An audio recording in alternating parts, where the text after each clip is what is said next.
ডাঁটাগুলো ছাড়িয়ে নিচ্ছি।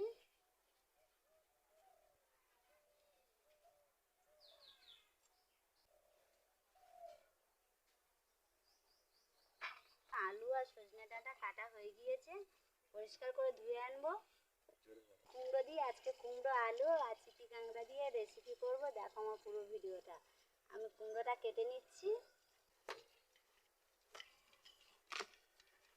কত সুন্দর কুমড়ো, লাল একদম। আমি কুমড়োটা ছাড়িয়ে কেটে নিচ্ছি, কাঁকড়াগুলো কেটে নেব। বন্ধুরা দেখো কত কাঁকড়া, কাঁকড়াগুলো আমি ছাড়িয়ে নিচ্ছি সব। বন্ধুরা দেখো কাঁকড়া কত সুন্দর ঘি হয়েছে। সব কাঁকড়াগুলো আমি ছাড়িয়ে নিচ্ছি এরকম করে। আমি কড়ার মধ্যে তেল দিয়ে দিয়েছি, ছাড়িয়ে রাখা কাঁকড়াগুলো তেলের উপর দিয়ে দিচ্ছি।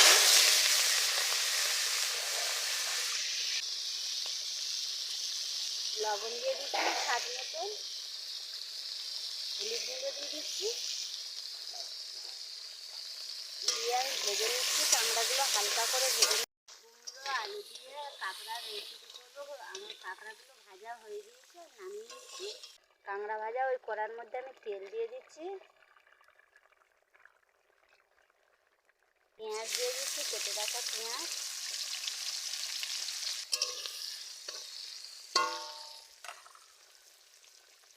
আদা রসুন বাটা দিয়ে দিলাম।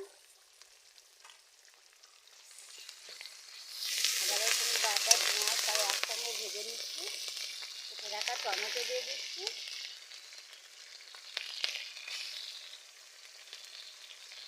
কেটে রাখা টমেটো দিয়ে দিলাম। আলু কুমড়ো আমি সব একসাথে কেটে রেখেছিলাম, ভেজে রাখা মশলার উপর দিয়ে দিচ্ছি।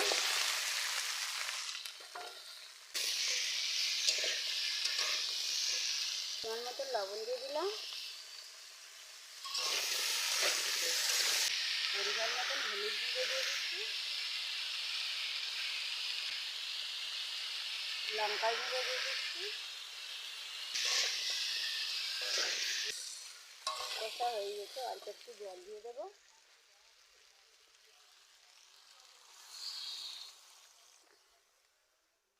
ভেজে রাখা কাঁকড়াগুলো আমি দিয়ে দিচ্ছি,